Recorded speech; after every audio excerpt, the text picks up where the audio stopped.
nice because we are doing this in partnership with A2 Ethics, which is a new nonprofit organization dedicated to discourse on everyday decision making. And the founder, Janine DeLay, who has a long time been part of Greenhills School, and her fellows at A2 Ethics are responsible for bringing our speaker tonight here. So we're happy to do this with you. Let me tell you a bit about A2 Ethics. A2 Ethics features blog posts on common conundrums, as well as less commonly considered questions. Lots of great alliteration. I love it. A2 Ethics features blog posts on common conundrums, as well as less commonly considered questions. Recent topics include the election, Kid Rock's music distribution decisions, getting undercharged at the corner store, and podcasts on the ethics of such subjects as food security and teaching, as well as a forum for readers who want to join the discussion. The organization also hosts events such as this one. Tonight, we are honored to have Katharyn Hanson, who is the co-curator of the University of Chicago's Oriental Institute Museum special exhibit called Catastrophe: The Looting and Destruction of Iraq's Past, which is on display until the end of December 2008. She's also co-editor of the exhibit's same-named companion volume. Katharyn is currently working on her doctorate in Mesopotamian archaeology at the University of Chicago. In the policy arena, she worked on Capitol Hill for Wisconsin Senator Russell Feingold for a few years after college. More recently, Katharyn has worked as a researcher for the University of Chicago's Cultural Policy Center and was one of the organizers of the center's recent conference and book, Antiquities Under Siege: Cultural Heritage Protection After the Iraq War. Katharyn's contribution to the companion book includes a chapter on congressional responses to the looting of Iraq's cultural property. Despite her abiding interest in policy matters, Katharyn's true passion is field work. To date, she has excavated in 6 countries on 3 continents, and she is eternally optimistic that someday excavations will again be possible in Iraq. Please welcome Katharyn Hanson.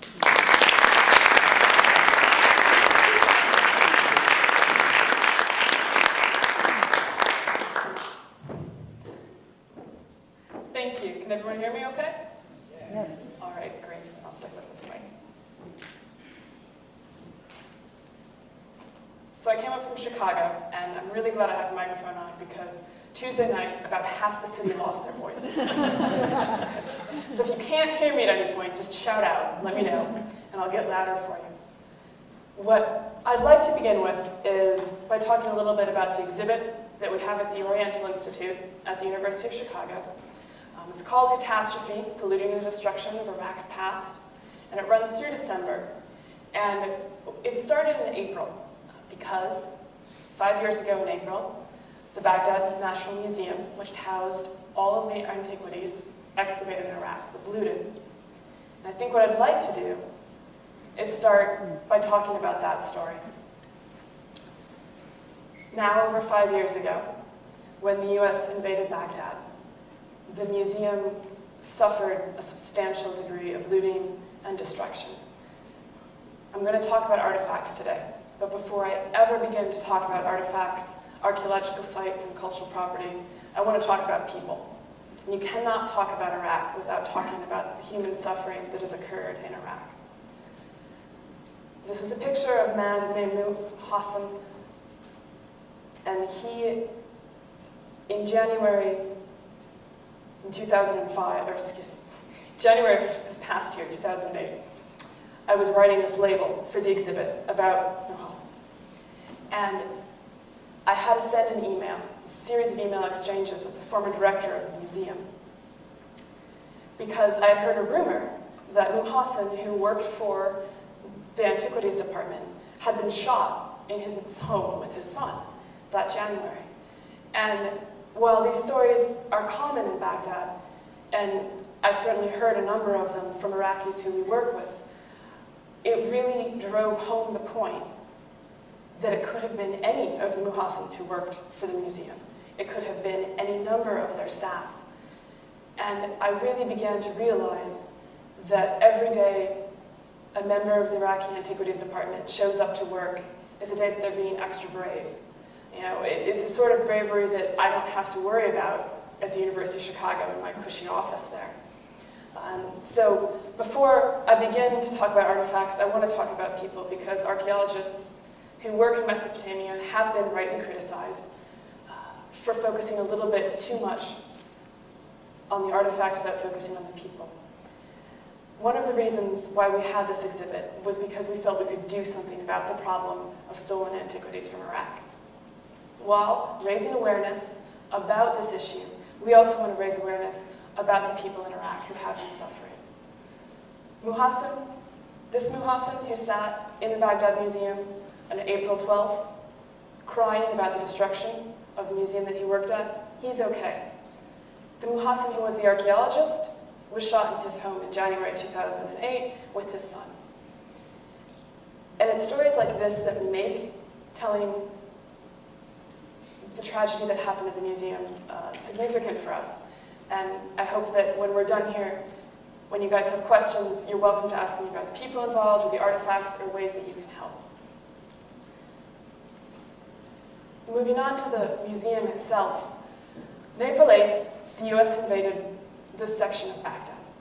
And museum staff waited at the museum, ready to hand it over peacefully.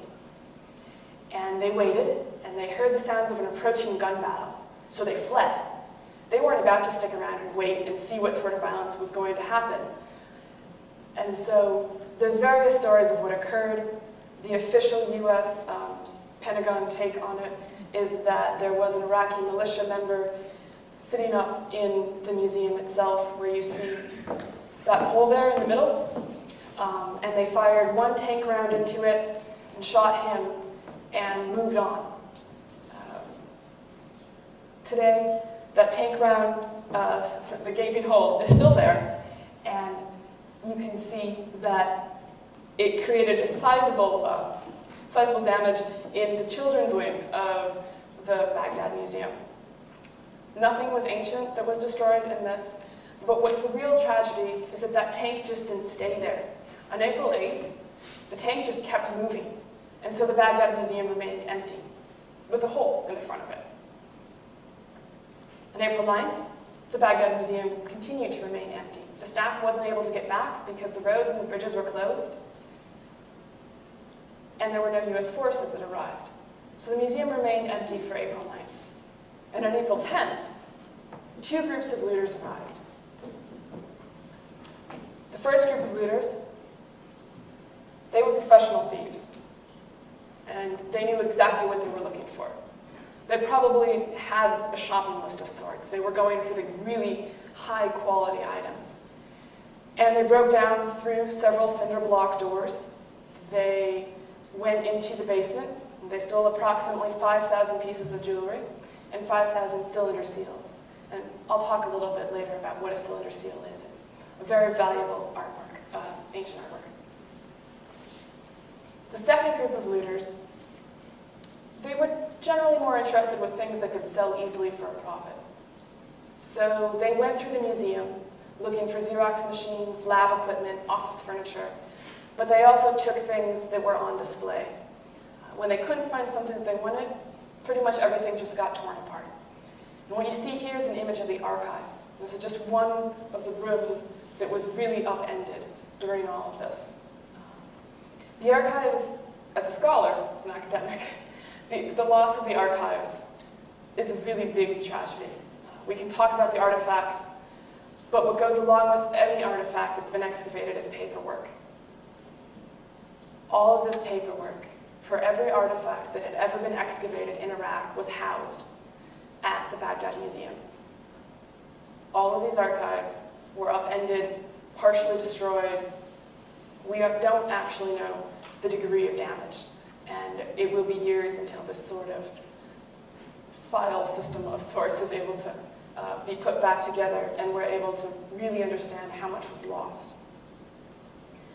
So when we talk about the archives and everything that's been excavated in Iraq, I think what I ought to also do is introduce you to archaeology in Iraq, just very briefly. What you see is an image of the Baghdad National Museum, which was founded in the 1920s by a woman named Gertrude Bell, who was British. Her picture's up there. And it really was designed to be the center of archaeology in a country that is rich with archaeology. This is a pretty familiar image of Iraq. It's a modern image. I'm not going to leave around and show you the cities. I think you have a pretty good sense now of, there's ancient stuff in and around every major city, as well as in the deserted areas, because in ancient times, the river courses of the Tigris and the Euphrates, those two blue lines you see, they shifted. And over time, the population has shifted locations, which means that even in the areas that are desolate and uninhabited today, they used to be filled with people, and they still are. Those are actually, they still are filled with artifacts, excuse me, and they still do have some populations in them. And those are the areas that are the most vulnerable to theft because they weren't patrolled. In the 1990s, during economic sanctions, that became a problem, and the Antiquities Department took means to get rid of that by having excavations and making more patrols. Of course, starting in 2003, they were no longer able to have patrols. The site guards weren't allowed to carry guns, and they were quickly outmanned and outgunned by looters that came to the sites. But I'm getting ahead of myself slightly. We're going to talk about sites as soon as I finish up here with the museum. So the museum housed, there are the ancient sites. The museum housed artifacts from throughout the country, and these are just a sampling of some of the largest major sites. You see Ore down there in the bottom left here. This is a big photo op for just about anyone stationed over there who's in that area. And then if you see Babylon up there, that's a pretty famous site that's being currently used as a base. A little bit of damage happening there.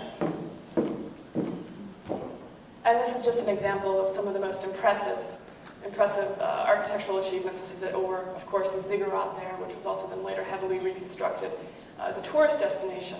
And currently it's where anyone stationed in the area gets their photo op in front of. He's in the US Forces. It's a great way to advertise cultural property to US forces who are stationed over there. Unfortunately, training isn't mandatory on cultural property issues yet, so we're working on that. Moving back to the museum. I said that the museum housed all the artifacts, and this is a picture of a lion from a site called Tel Harmal, which is just outside of Baghdad. And this lion stood in front of a temple about 1800 BC, and he was in charge of guarding it. On your left, you see the lion prior to 2003. And on your right, you see the lion after looters came through. They tried to remove him from the base, and they couldn't. And because he was too big to move, they hacked his head off. And they took that, and then pieces of it crumbled on the floor.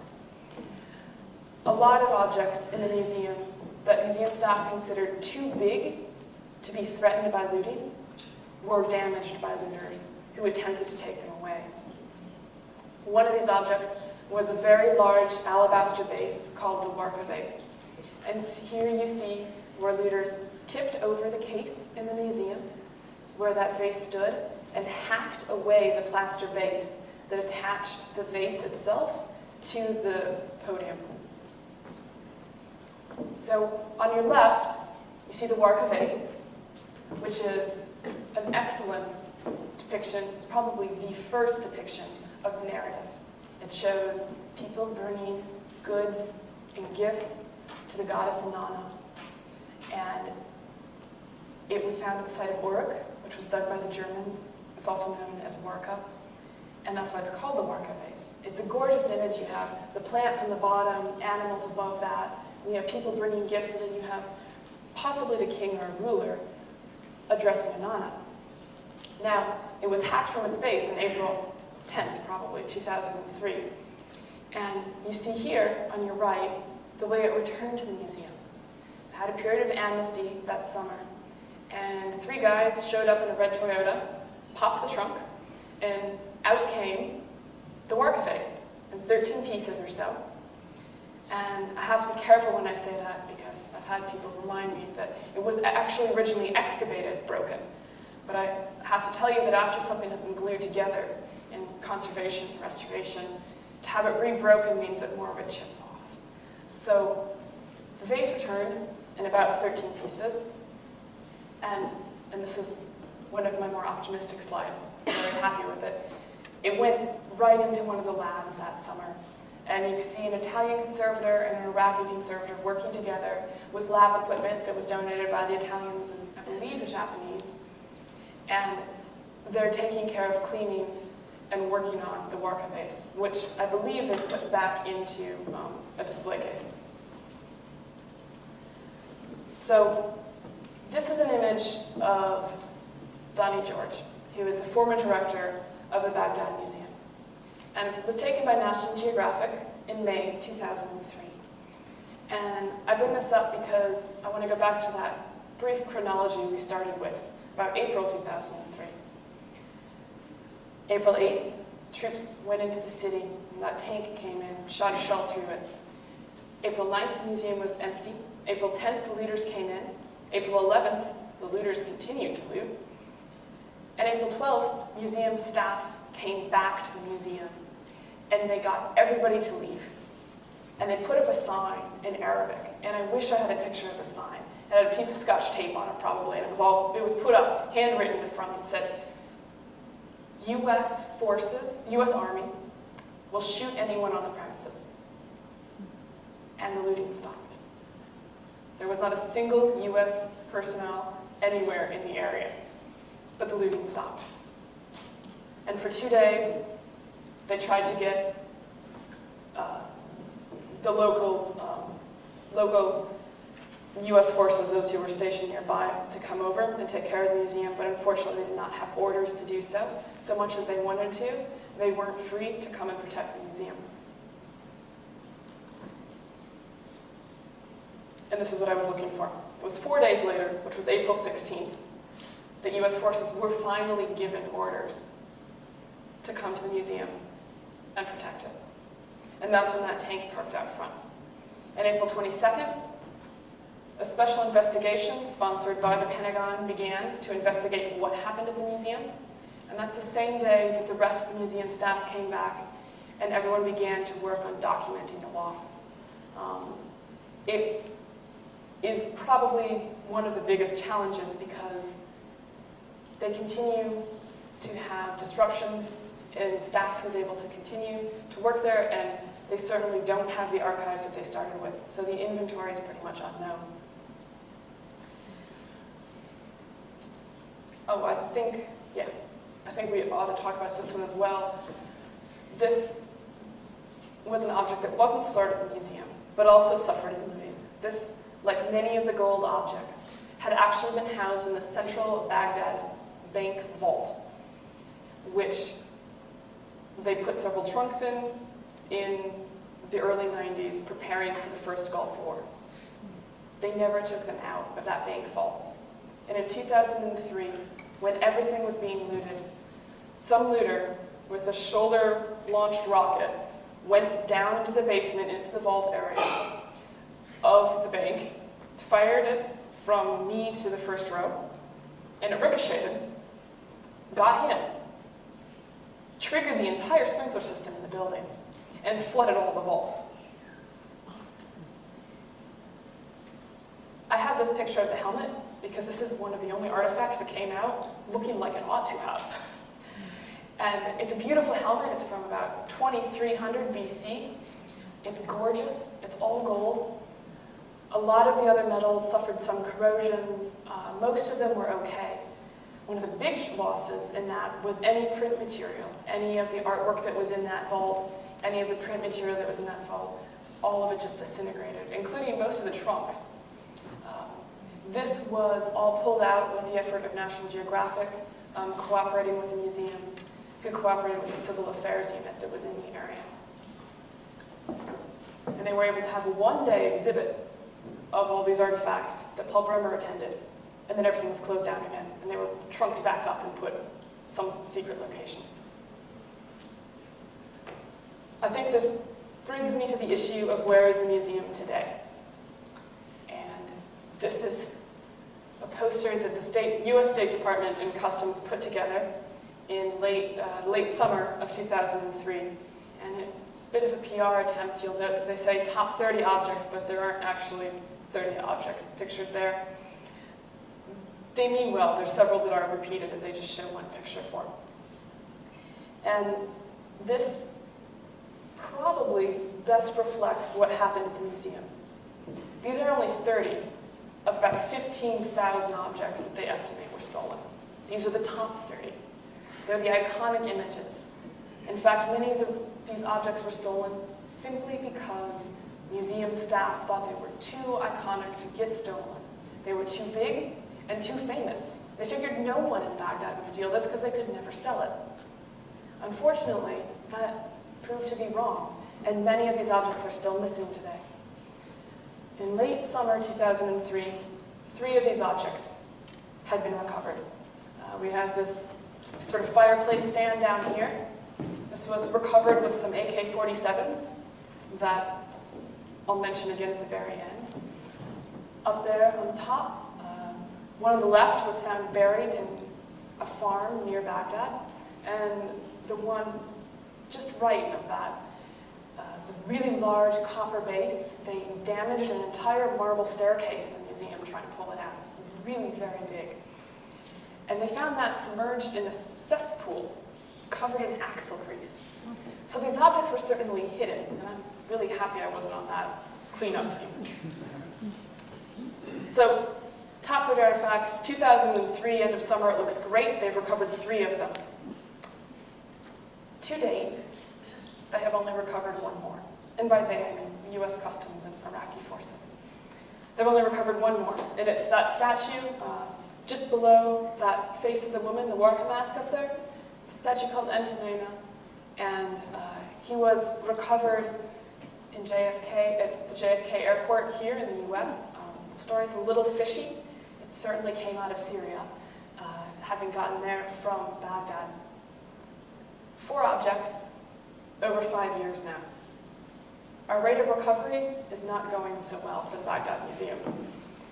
And you will hear a number, if you read articles on this, you will come across a number, and it will say 6,000 artifacts have been recovered. And I certainly agree, 6,000 artifacts of Mesopotamian and Iraqi origin have been recovered.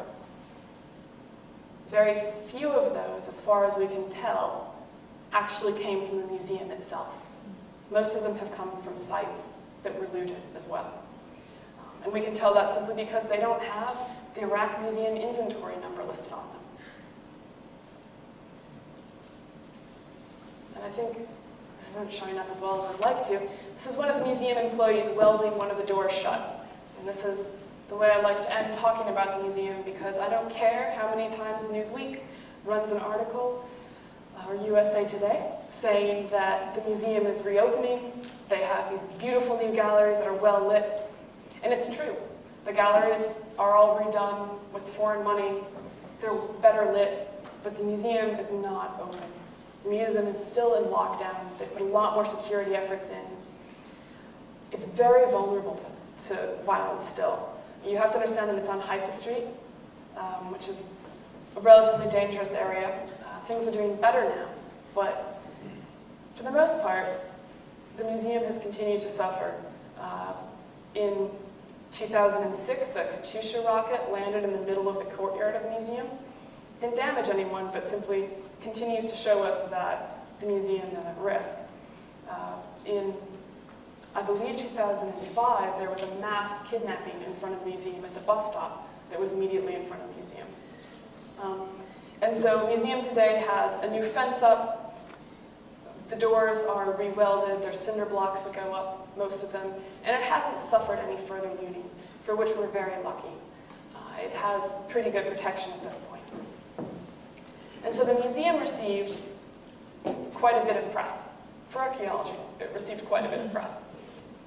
But what didn't receive any press, particularly in 2003, was the enormous degree of destruction that occurred at archaeological sites.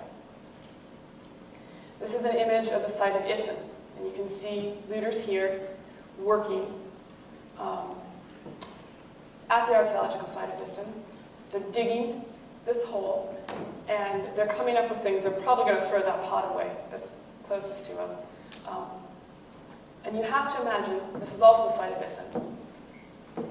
If those are the same looters over there by their car, far left up there, each one of these holes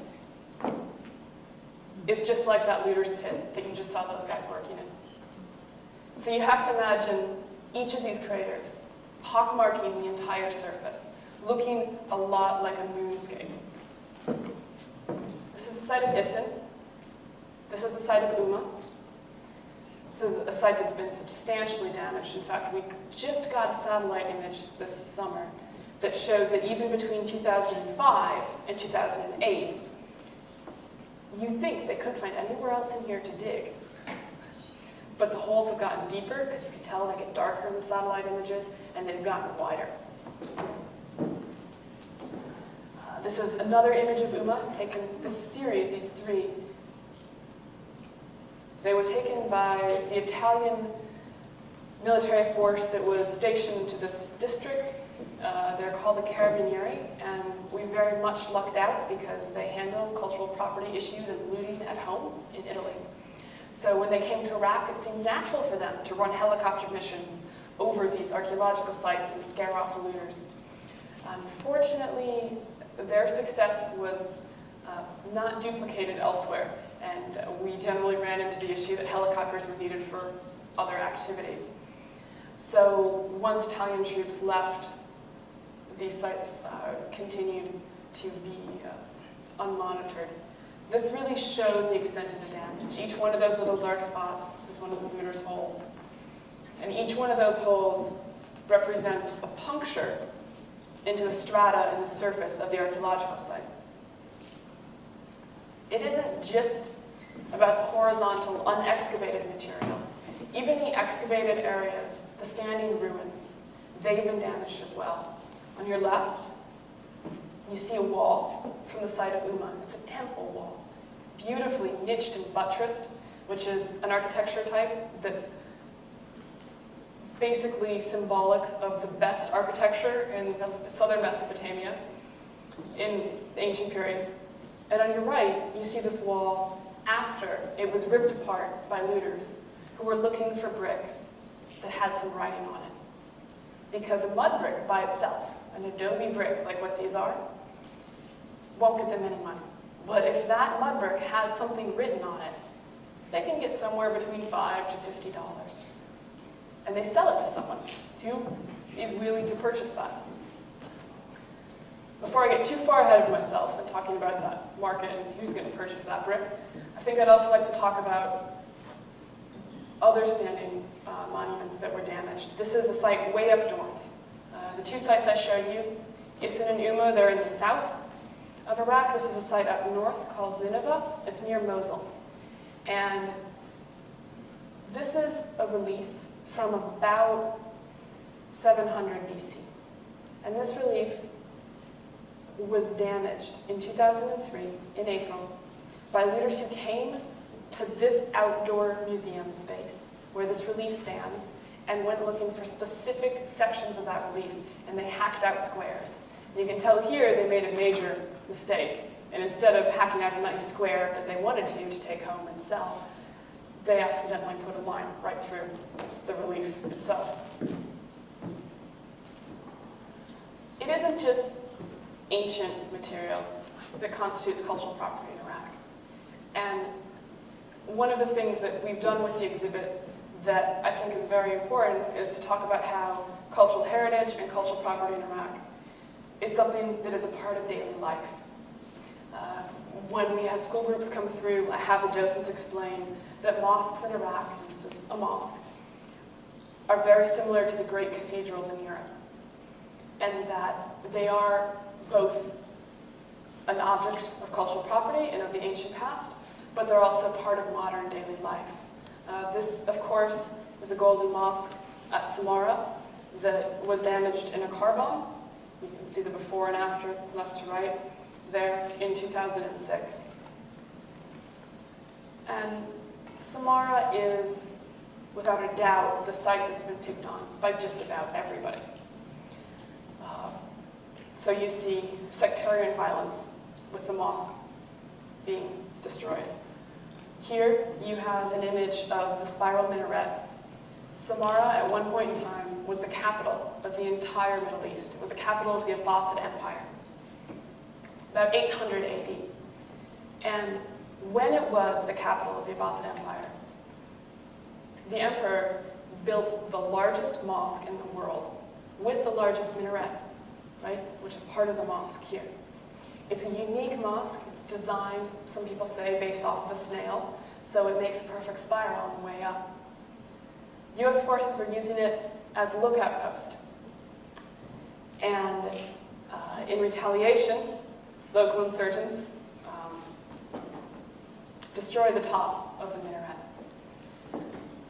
Samara, of course, has suffered in other ways as well. Like I said, everyone picked on it. The current Iraqi police are actually building their new police station right smack in the middle of a number of Abbasid period standing ruins, which has driven even the local archaeologists completely crazy. And there's not too much we can do about it right now. I think the other thing to mention with Samara, of course, is that it also has a very large berm that goes around the site. And that berm was put in place in about late 2003 is when it was started. And it was designed to secure the city. Unfortunately, that berm goes right through some of the best architectural features of the Abbasid period at Samara. So there's this really gorgeous four-clover leaf race course at the site. And you can see in the satellite the berm just cuts right through it. So if you ever want to check out Google Earth and look up Samara, you can see a nice little line that goes around the city. This brings me to an important issue, which is, why do archaeologists care so much about this damage and destruction? Why does looting bother me as an archaeologist? Why should you care about it? And the destruction and the looting that's happened in Iraq matters because it destroys archaeological context. And context is really what the artifact is found with and next to. So, let's say this statue was looted, and it showed up in your local antiquities dealer's shop.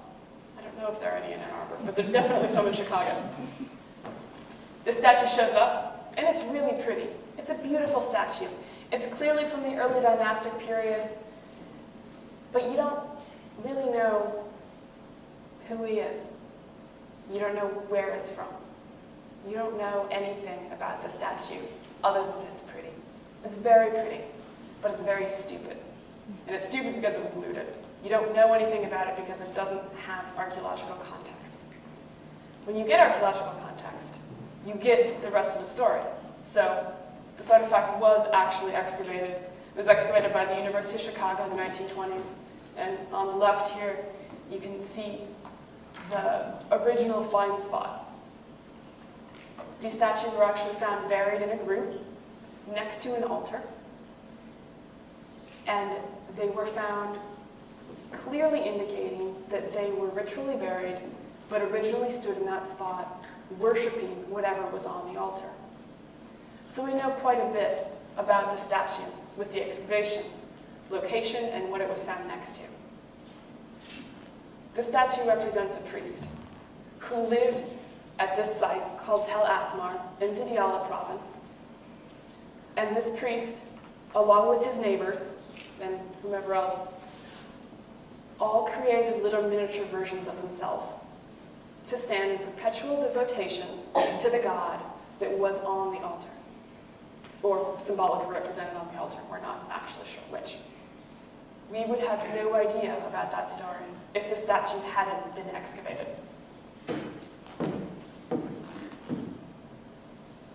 So this is a picture I took the last time I was in Syria excavating, and it shows what we do most of the time. You document, you measure, you write these things down. I'd like to say archaeology is all about being as glamorous as Indiana Jones, but a lot of it is doing paperwork in the rain. And so what my colleague was measuring in that photo is with the location of a seal. And I mentioned cylinder seals earlier as something that they steal from sites and from the museum. 5,000 really gorgeous ones were stolen from the basement of the Baghdad Museum. Cylinder seals look like this. If you take the top of your pinky and you think that that's sort of a cylinder size, they're like the ancient version of a credit card. A beautiful image is inscribed in this little stone cylinder, like a piece of chalk. And anytime it's rolled into a soft surface, primarily clay, on a tablet to lock a door, to kind of seal a basket shut, the person in charge of that would put their cylinder seal across the clay to create the image. Very similar to a signet ring. And that's how we're able to reconstruct quite a bit of ancient bureaucracy. So here you see a seal on the left. It's gorgeous. It's blue lapis lazuli with topped with gold. And it has a gorgeous modern impression next to it, to the right of that. And it has the indication that it was a man named Bilalama, who was the prince of the city, and we would only know that information if we hadn't excavated these clay lumps below it. And these clay lumps below it show the seal's impression, and they also show what the clay lump was attached to. So we know that Bilalama, the prince of the city, was actually using his seal to seal doors shut and keep a storage space shut. We know that he was using it to seal baskets shut, and it really shows how much of a micromanager he was. And we're able to trace his steps. We can do the same thing with tablets. And a number of different researchers where I work have done different ways of tracing families or names back through time. The problem is that clay lumps like that, no looter's going to keep that. You can't make any money on that. And a seal that looks like that, if that got looted and onto the art market, they'd be saying that it was found in Jordan or something and making quite a bit of money on it. So you would never know where any of the objects came from.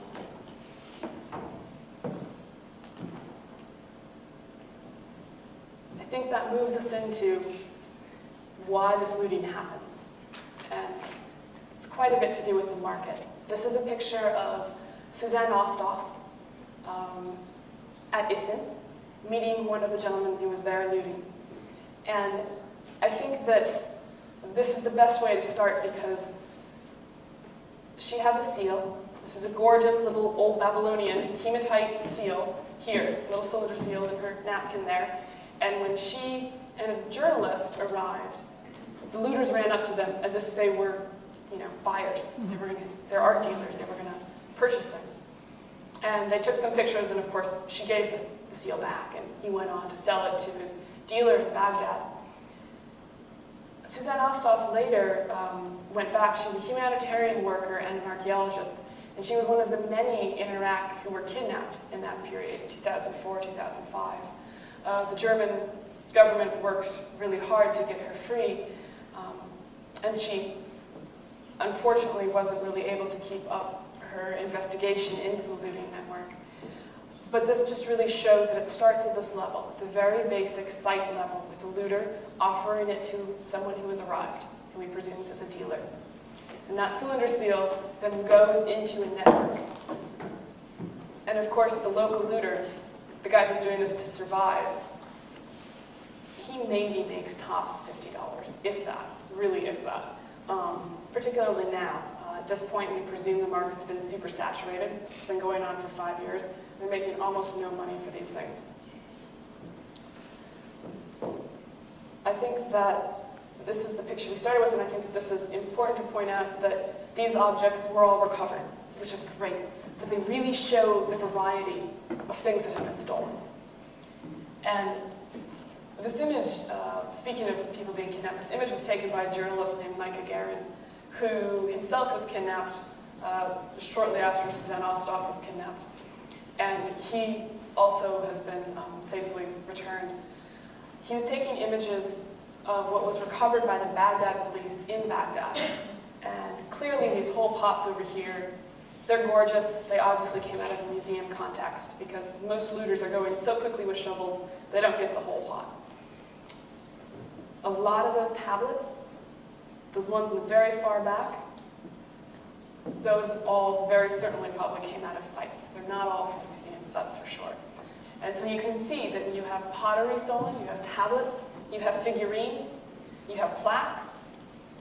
We have a lot of great Islamic material, and those Demotic bowls in the very back, very, very popular on eBay for a period of time.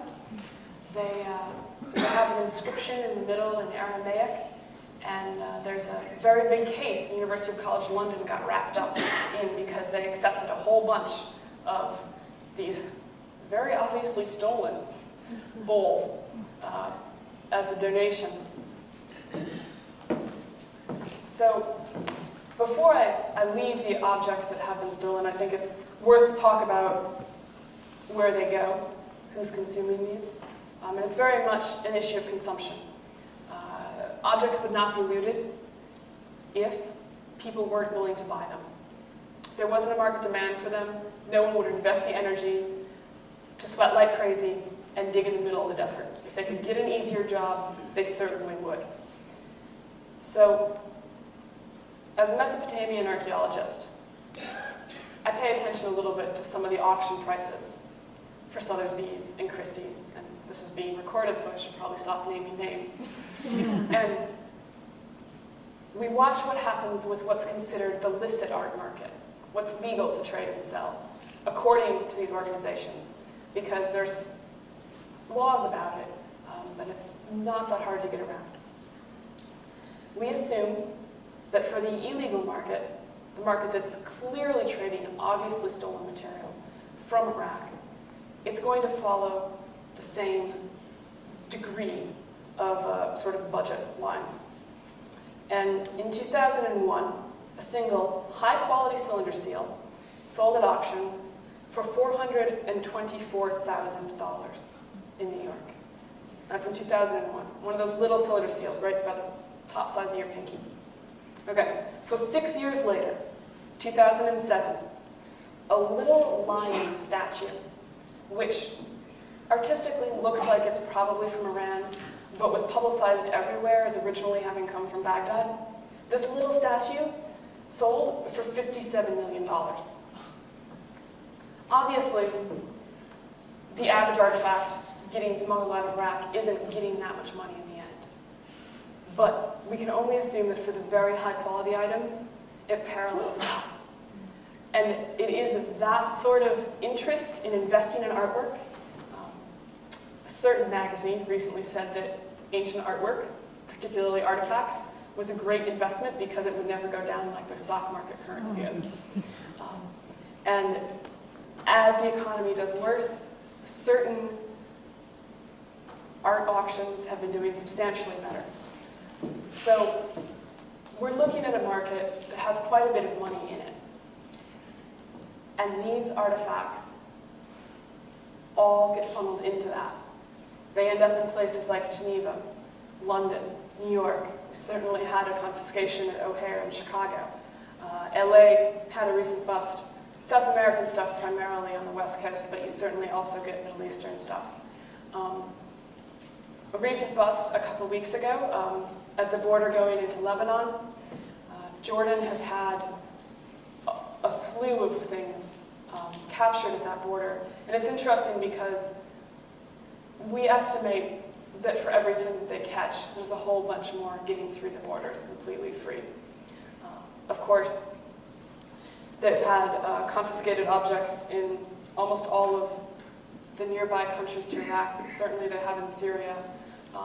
They've also had it in Spain. I'm going to probably stop about now. You get the sense, though, that it's not just Western countries, but it's also the countries in the area. And there is, I think, two different main markets. There's new art-consuming market and antiquity-consuming market in the Middle East and in Eastern Europe. And then you have the old art-consuming market in the West, Western European countries and America primarily. Tokyo also supposedly has had quite a number of artifacts recently show up there.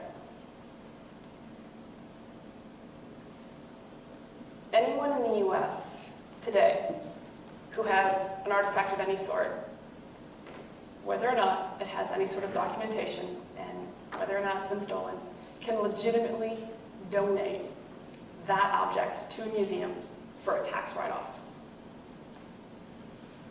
So that means if I wanted to purchase on any of the sketchy websites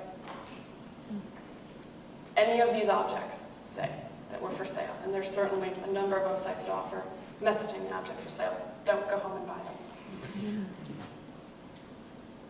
I then later, 50 years from now, wanted to donate that art object to a museum. If my local museum had no individual guidelines against it, there's no reason why they couldn't accept it and give me a tax deduction for it. So unfortunately, museums, as well as private individuals, continue to fuel the market. I think I also mentioned earlier when we looked, while we're still on the topic of the market, I mentioned earlier when we looked at that big poster of the top 30 objects, that bottom fireplace had been found with a bunch of AK-47s. One of the things that they finally started training folks on, at least in civil affairs and the military, is that weapons are linked to artifacts. Thus, the nodes that artifacts travel are the same nodes that the black market weapons travel, which means, not to the same degree as Afghanistan has an opium problem, but it certainly means that in Iraq, every time an artifact is purchased that was illegally stolen, that money goes in to continue to fuel the cycle of violence. I think I'm going to skip the legal issues. If anybody has any questions later, feel free to ask me now or catch me after. There are laws in the US that are supposed to prevent the import of recently stolen objects from Iraq. It varies on a country-by-country basis, and it's pretty boring, and I've covered a lot of material, so I don't want to get into that. And I think what I'd like to end with is an image about the future. And this gentleman pictured here is Abdul Amir Hamdani. He's an archaeologist in the Nazariya district. When he was visiting the University of Chicago in April of this year, we were having dinner and we started talking about what you pack to go excavate. And my biggest concern anytime I've ever gone to excavate has been water. That's probably it, really. Do I have my trowel? Do I have my water? I'm good. Okay, I can take off. Hamdani is telling me how, before he leaves, he wants to make sure he has enough guns. To which I'm responding, how many guns? He's like, enough. You don't want to know. And then, does he have enough bullets? This is a bigger problem. Of course, he also has to check on who he has to bribe that day, who can get him the gas to take him to the sites to patrol them. Hamdani's pictured here with 3 Iraqi policemen. This is in 2003, and it's still possibly the most uplifting photo I've seen coming out of an archaeological site in Iraq today. And these Iraqi policemen represent the future. In almost every Middle Eastern country, the antiquities departments there partner with an antiquities police force to protect tourists, to work on sites to make sure they're protected, and to generally patrol sites. In the future, when Iraq doesn't have to worry about sending its policemen out to deal with other issues, and in the future when Iraq is more stabilized, Iraqi policemen will be able to partner with the Antiquities Department, and archaeologists will feel free and have the resources to go out to sites throughout the country to make sure that the artifacts are safe, both at the archaeological sites as well as in the museums. I'd like to thank you, and if you have any questions, please feel free.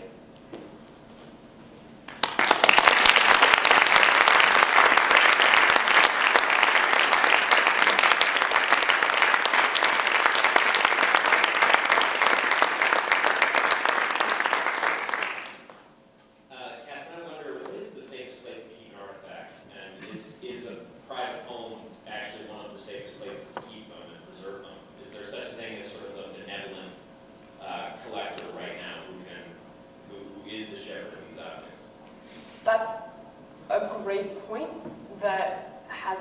about by a number of collectors collecting museums. There is a very common idea that safeguarding an object can happen outside of its country of origin. Unfortunately, particularly in the case of Iraq, what you're dealing with is an ownership issue. And Iraq, like many of the countries that had periods of colonialism, have relatively stringent national ownership laws. So for stolen objects, technically anyone who holds it in private collection is subject to lawsuit by Iraq. When Iraq has the free time to do that, they'll all have to worry about that then. Unfortunately, they can't do it now. I think when it comes to actual security of an object, within a country, at its home museum, is clearly the safest place for it. And when it comes to things coming out of Iraq, I've been asked by a number of folks, well, why don't we just offer to safekeep it for them at our museums here in this country? Despite the obvious problems that would present in terms of occupying power, taking all the objects, sounds a lot like Iraq taking all of Kuwait's objects, which occurred during the first Gulf War. I think simply transporting the objects presents a problem. You've got to get those objects safely out of Baghdad and elsewhere, and that simply can't happen. It's far, far too risky. So I think I covered both aspects in that question. I'm wondering, is there any timeline for when Iraq, the government, or to the extent our government is going to be able to get those objects safely back? What are the governments willing to do to get those back? Is another thing I'm wondering. Objects that have been stolen? Yeah. Are they willing to bargain with people who've got them in legal possession to get them back safely? Bargain in terms of financially purchasing them? Perhaps. You know that picture of Entomena I showed? Yeah. I think that in general, most countries have a policy where purchasing stolen artifacts isn't the case. Turkey is one example of a country that does offer a reward along with amnesty. For a certain period of time, they offered amnesty for objects that were stolen from the Baghdad Museum. I don't think that we're looking at seeing all that many of the top 30 objects, or really all that many more of the museum objects recovered, unless they're recovered in a big catch somewhere where they've all just been sitting in a storehouse. Over here. I'm going to ask you, can I interrupt you for 1 second? Since we're podcasting this or webcasting this, we need to make sure that the sound is loud enough. Bart has a great theater voice. It was a very interesting and sad story, but my objection would be the implications you made about the U.S. military not protecting the museum. I mean, at that point in time, those guys were pretty busy over there, and it's not like it was a sneak attack. I mean, the staff of the museum, the international community must have had at least a year knowledge that we were coming, and they could have done more. They certainly knew, absolutely. They sandbagged everything. I don't know if you remember the image of Donnie George. Everything was sandbagged. Archaeologists in this country partnered with the Pentagon to give them the coordinates of all the archaeological sites and all the museums to protect. And they were asked to give top 5, top 10 places to secure, and were repeatedly promised by the Pentagon officials that they met with that the museum would be secured. I think what's frustrating most for archaeologists is that Colin Powell had a press conference on the 14th when he said, when the news broke the 12th, he had a press conference on the 14th, and said that U.S. forces were already there and had secured the museum. U.S. forces didn't arrive till April 16th. And I realized that orders had to be changed, but it's also very frustrating from the outside to observe that. When then Secretary of Defense Donald Rumsfeld was interviewed about it, I believe on April 12th or April 13th, right after the news broke, he pretty much dismissed it. He said, you see that one pot that people are walking out with? This isn't even a picture of the museum, but he was referring to an image of someone walking out with a big Oriental-style vase on their heads. And he said that You see that one vase? You just see it over and over again. I don't even know there were that many vases in the country. And then he concluded by saying, it's not that big a deal, stuff happens. Now, Rumsfeld certainly has a point. Stuff happens in war. Unfortunately, according to customary international law, the occupying power has the obligation to protect the cultural monuments within the country. What's interesting, and I didn't really get into, is that the US, at the time in April 2003, wasn't actually an official member of the Hague Convention. It's the 1954 Hague Convention. And that came about after World War II, because a whole bunch of things had been looted and destroyed. And the Hague Convention was recently actually ratified by the US, and that happened this past September, which was great, ratified by the Senate. It's been waiting around since '54. And this is what the US was basing it off, what the US was calling international customary law, based off of the Hague to protect cultural property. Now, technically, we have ratified that treaty, and as a result, more training will take place for cultural property issues. I think in the future, when they're preparing for an invasion, training will occur to protect cultural property sites, particularly museums. Any other questions?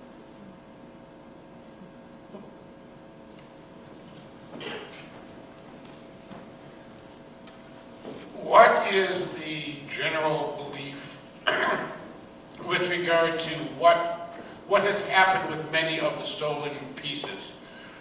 Is it believed that they might be found? Have they been destroyed? Have they been sort of thrown to the side as the looters were going? Or are things potentially going to be found sometime in the future? I would like to think that the looters kept everything carefully. I know for a fact that if we ever get into Iraq to excavate, I will probably be sorting through trash heaps from looters with lots of good objects in them. Unfortunately, we don't know where the objects are. There are theories that they're in storehouses, near airports, all over the place. There's theories that the vast bulk of them are sitting in the Gulf states. There's all sorts of theories. I'm not going to say one has more credibility than another. We don't know where they are.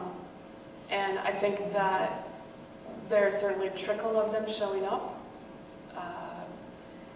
Hopefully, before more of them are sold, they'll recover them. I think that it has been mentioned repeatedly that the market is super saturated. Art dealers tell a lot of archaeologists this, that we should stop worrying about it. Looting stopped because the market's saturated. And I'm hoping they have a point. I'm hoping that enough has been destroyed and enough has been looted that it will diminish and has diminished. I'm not so sure that's 100% the case, but we will see what happens when emergency import restrictions are lifted, particularly in this country and elsewhere, perhaps, what happens. Are the finds that people are, or what seem to be the finds that are being processed on eBay, are those coming up from U.S. soldiers? Should I repeat the question? Please. Okay. The question was, the things on eBay, artifacts and stuff being sold, are they being brought home by U.S. soldiers? The answer to that is no. Not at all. In fact, I think one of the best things that happened, there's been a number of good things, silver linings that have happened with the museum. The museum was a PR disaster for U.S. forces, and they go through a great sort of review of what they're taking out of the country. And so when any soldier's leaving the country, their bag's upended, people can go through everything.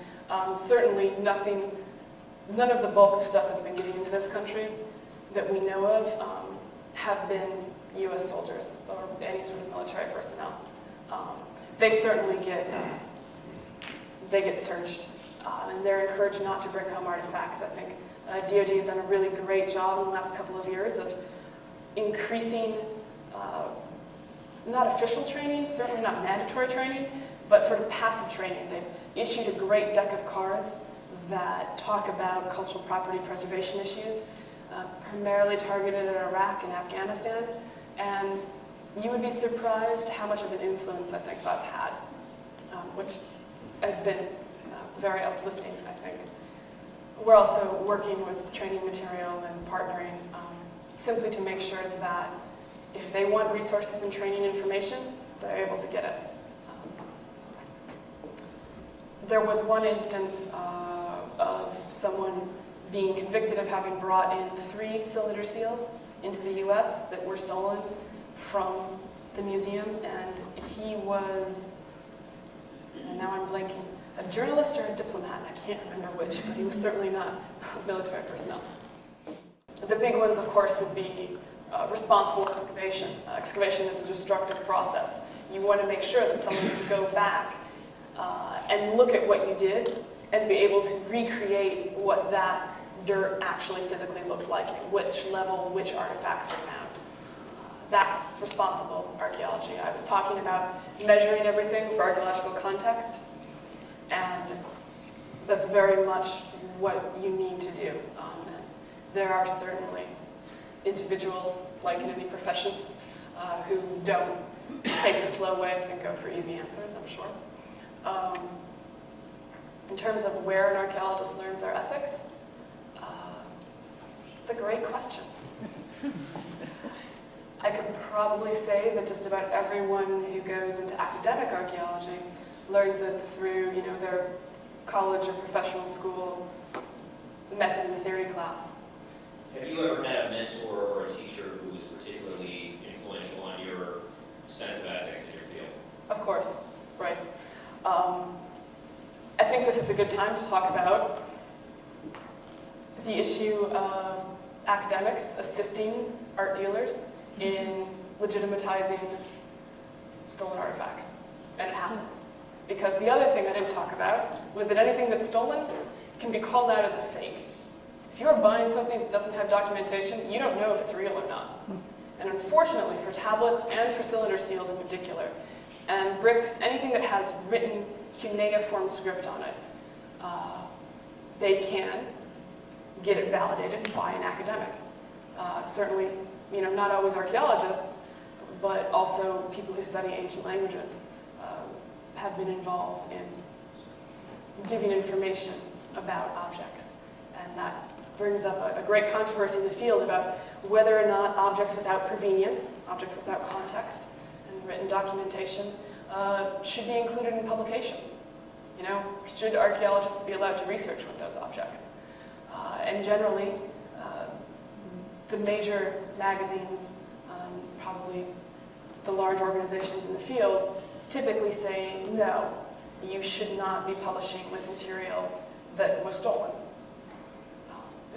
It's one of those things that I think is a division in the field, but the majority of folks feel like you shouldn't be publishing with stuff in the field.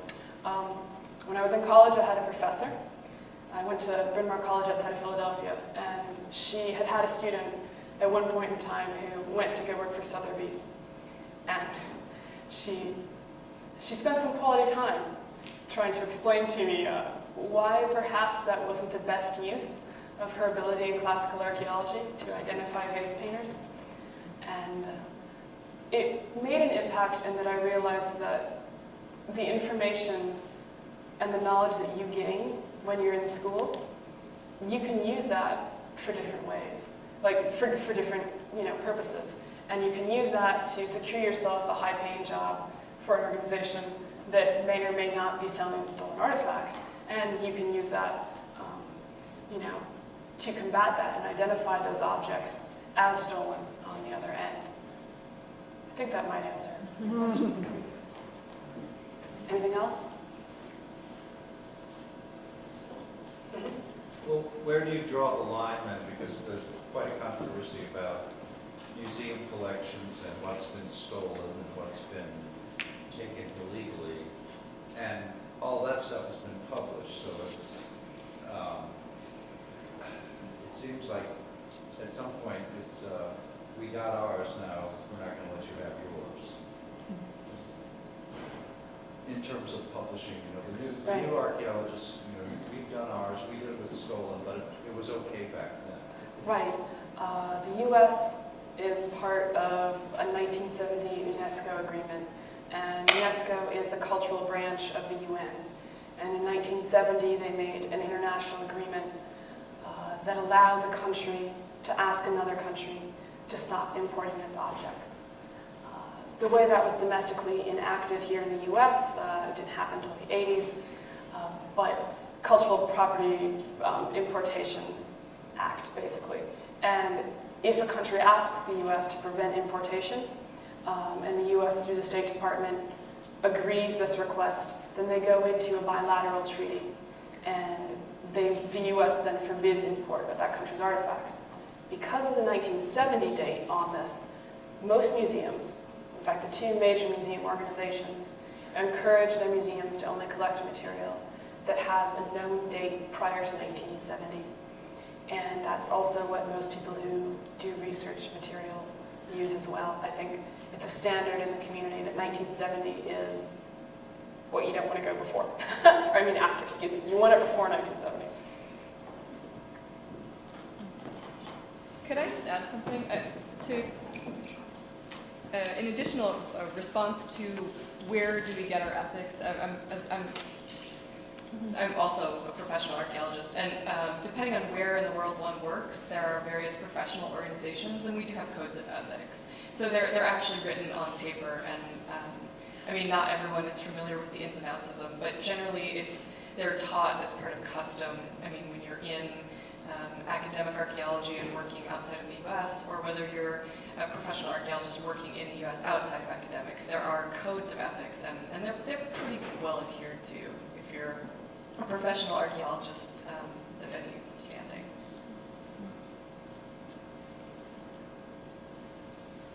Oh, one more in the back. I really enjoyed your presentation. Thank you. How do you see the relationship between archaeology as a science that is developed, organized, in the West, and broader local community, international community, like say countries like Egypt, Jordan, and Iraq? It seems to me, I have traveled in these countries quite often, I've done survey.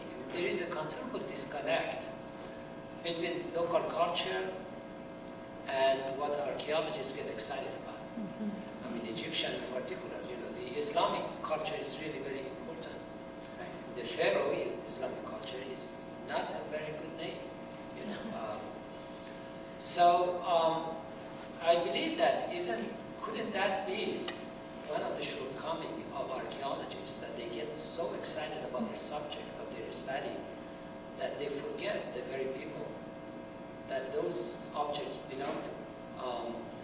And is there any way that the science of archaeology can educate people about the significance of the past and how important it is? Probably some of these leaders are people with family and they love their kids, they are really living their religion and culture, but they cannot really relate to the material that for many archaeologists and for us is so significant historically. It's an excellent point, and I think the best excavations throughout the Middle East, the best excavations and the best foreign archaeologists and the best local Middle Eastern archaeologists and antiquities departments, they all work with the local populations. It's different depending on the country that you're in. In many cases, you are working with the local workforce, coming from the local village. You're partnering with local archaeologists. In most of these countries, you cannot excavate as a foreigner. You can't get a permit to work unless you have a local archaeologist with you. And that is crucial. It's crucial because you want to make sure that you're working with local students. You want to make sure that you're working with local archaeologists, mainly because they're going to know the country way better than you do, and they're going to know their history way better than you do as a foreigner. I can study Mesopotamian archaeology all I want, but when I go to Syria, and hopefully one day, inshallah, if I go to Iraq, I'm going to need an Iraqi with me to explain the history and the landscape and where I'm at. And you bring up an excellent point, which is that there has been traditionally a disconnect, and that comes out of a colonial period in the late 1800s and later, where, for instance, major collecting museums, like the British Museum, for instance, saw no problem in encouraging archaeologists from England to go collect material for their museum and bring it back. And no education occurred at any of the levels. I think what's going to be very interesting in the next decade or so is going to be the rise of Islamic archaeology in foreign academic situations, and the exchange of information on excavations of Islamic sites. I think that when it comes to Egypt and the pharaonic past, a lot of that is an issue of educating the folks that you work with and educating in the local schools. And I think good excavations make it a practice so that everyone who works with them and the surrounding community is all involved. I think one of the most devastating parts about the looting in Iraq is that Iraqis have a serious pride in their history. You know, Egyptians have a serious pride in their history. These Iraqis who are looting don't want to be looting. It's simply because there aren't other job opportunities. They weren't looting before, and I think that they would all like a much easier job. Anything else? Well, Katharyn, thank you very much for speaking to us tonight. I won't speak for the professional archaeologists or the folks who studied this, but for a layperson like me in this, to be bombarded with similar images that we've seen for the past however many years, similar maps in a different context, to have it now shown to us and explained to us in a different context, in a humane context, and even in the tragedy of what's happening with this art still is serving its purpose, and it served it tonight, which is what you've done. And so thank you for bringing your research and your work and this people and this art to us tonight. So thank you very much. This is to keep you warm in Chicago. Because the weather's going to change. More change from Chicago. It comes this way. Thanks very much.